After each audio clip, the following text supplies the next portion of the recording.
Καλησπέρα, ελάτε να κάνουμε ένα ταξίδι στο χρόνο. Ελάτε να κάνουμε ένα ταξίδι στις αλυσμόνητες πατρίδες. Από εκεί που πριν από 100 χρόνια οι κάτοικοι αυτού του χωριού ήρθαν εδώ, στο Μοναστηράκι, σε μια καταπληκτική τοποθεσία, κατά πράσινο, δίπλα στη λίμνη Κερκίνη. Όπως τα είπες, είναι πραγματικά ένα μαγικό, πανέμορφο χωριό και είμαστε στο Λαογραφικό Μουσείο. Δίπλα μου είναι ο πρόεδρος και χαίρομαι που είναι ένας νέος άνθρωπος που ασχολείται με τη λαογραφία και τον πολιτισμό, ο κύριος Πολύβιος Τσαλικίδης. Να πούμε πρώτα απ' όλα για το Μοναστηράκι, πού είναι.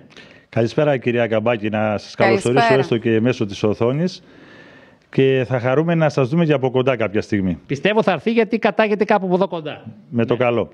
Το Μοναστηράκι, όπως είπατε και πριν, είναι στο νομό Σερών, επαρχία Συντικής, είναι 5 χιλιόμετρα από τη λίμνη Κερκίνη.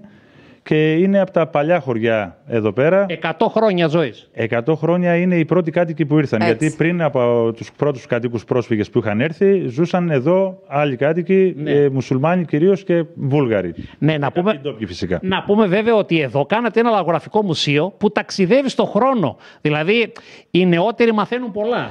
Είναι σημαντικό αυτό, γιατί η αλήθεια είναι ότι το ξεκίνησε το Λαογραφικό Μουσείο ο Σαράντης ο Νικηφορίδης με τα περισσότερα πράγματα που έχει μαζέψει. Εμείς απλά το πήραμε, το αναβαθμίσαμε και το κάναμε μια καλύτερη παρουσίαση, ώστε να μπορέσει ο κάθε ένας που έρχεται εδώ και έχει ζήσει αρκετά από αυτά να του ξυπνάνε αναμνήσεις και όπως αυτό πετύχαμε. Τι βλέπουμε κυρίως? Βλέπουμε την καθημερινότητα των ανθρώπων, το πώς ζούσαν τότε, τι μέσα χρησιμοποιούσαν, με τι πορευόταν και πώς βιοποριζόταν γενικά. Αγροτικά εργαλεία, από ό,τι βλέπω, κουκούλια βλέπω, έτσι, υπήρχαν και κουκούλια τότε, έτσι. Κουκούλια, αγροτικά και κτηνοτροφικά ήταν κυρίως ασχολίες εδώ των κατοίκων. Μα μου έκανε εντύπωση αυτό που κάνει το Βούτυρο. Τώρα αυτά τα δώρησαν οι κάτοικοι, να υποθέσω, Βασίλη. Όλα αυτά είναι δωρεές από τους κατοίκους. Ναι, είναι δωρεές από τους κατοίκους. Είναι πάρα πολύ το υλικό αυτή τη στιγμή και να θες να το βρεις δεν υπάρχει. Ναι. Στο νομό Σερών θεωρώ ότι δεν υπάρχει κάτι αντίστοιχο για να υπάρξει προβολή, χωρίς να θέλω να ευλογώ τα γένια μας. Αλλά το υλικό που έχει μαζευτεί πραγματικά είναι από εδώ, από τους ντόπιους. Ποιο είναι το πιο παλιό έκθεμα? Δηλαδή βλέπω τώρα εδώ. Το πιο παλιό έκθεμα θεωρώ ότι είναι η Λοκάνα. Ναι. Κάτσε εδώ λίγο, ναι.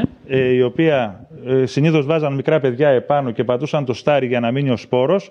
Και οι μιλόπετρες που ήταν του χεριού από κάτω. Και βέβαια, Ελένη, κοίτα εδώ, οι γυναίκες του χωριού μας έχουν ετοιμάσει εκπληκτικά τοπικά εδέσματα. Τι είναι αυτά, κύριε Τσαλικίδη, για πείτε μας λίγο. Αυτά είναι όλα τοπικά προϊόντα που φέραν από εκεί.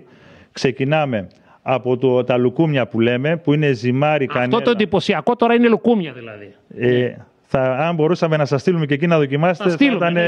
Ναι. Είναι ζυμάρι, ζάχαρη και κανέλα. Είναι πεντανόστιμο. Τρελαίνονταν όλα τα παιδιά για αυτό το γλύκισμα. Είναι η πατσαβουρόπιτα που λέμε ή το καντίφ, αν δεν κάνω λάθος.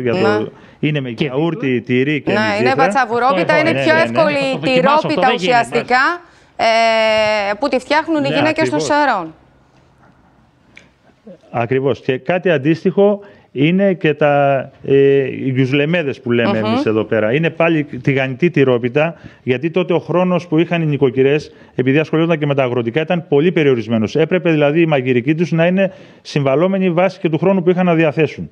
Και βέβαια κερνούσαν το κονιακάκι εδώ, ναι, έτσι. Είναι λικεράκι τριαντάφυλλο, παραδοσιακό και αυτό από πολύ εδώ. Ωραία. Έχουμε τη σπανακοτηρόπιτα και την κολοκυθόπιτα εδώ πέρα. Και βέβαια, Ελένη, σας καλούμε την Παρασκευή, το 31 το μηνός. Σαββάτο. Λίγο να πούμε αυτό, Ελένη. Και με αυτό να ολοκληρώσουμε. Σαββάτο 31 του μήνα έχουμε εκδήλωση εδώ πέρα με χορευτικά από Λιβαδιά, Ροδόπολη και Καστανούσα. 31 Αυγούστου εδώ. 31 Αυγούστου θα έχουμε λαϊκή βραδιά. Σας περιμένουμε όλους. Έχει πλούσια δώρα και διασκέδαση. Και ένα δώρο για την Ελένη Καμπάκη. Κοίτα, Ελένη, τι σου στέλνω. Στέλνουμε αναμνηστικό για να μας θυμάστε και θα χαρούμε από κοντά να σας δούμε. I love Μοναστηράκι. Σας ευχαριστούμε πάρα πολύ.